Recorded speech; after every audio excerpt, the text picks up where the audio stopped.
July 1944, the German Panzer cruiser, they called the M10 Tank Destroyer, a deck-lower SAR, a lidless coffin.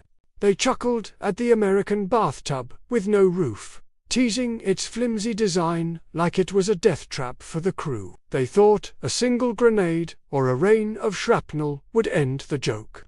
But in the blood-soaked hedge of Normandy, that arrogance became their tombstone. While the Germans hid behind steel, the Americans surprised them. They were watching, July 26, Sanjo, France. Lieutenant Vogel's Panther, the apex predator of the Reich, hunts for targets. To Vogel, the M10 is a fragile compromise. But inside that coffin, Sergeant Elias Thorne has a superpower: 360 situational awareness.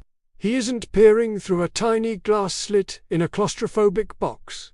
He breathes the open air. He hears the direction of the German engine. He sees the glint of a lens before the enemy can even traverse their heavy, sluggish turrets. The Panther approaches. Vogel sneers, preparing to crush the bathtub. Crack! Thorne's 3-in gun barks. A kinetic round punches through the Panther's thin flank, turning the German fortress into a furnace of gasoline and screaming metal. Vogel's gunner swings the turret to retaliate, but there's nothing there.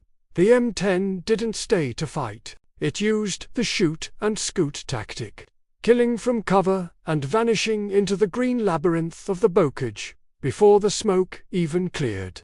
The twist, the open top, wasn't a vulnerability. It was a weapon.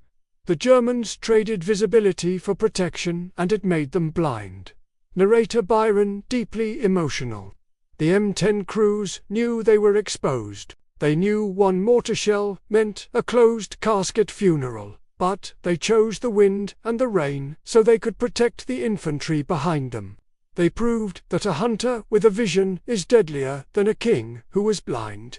In the end, victory wasn't won by the thickest steel, but by the men brave enough to look death in the eye without a lid to hide behind.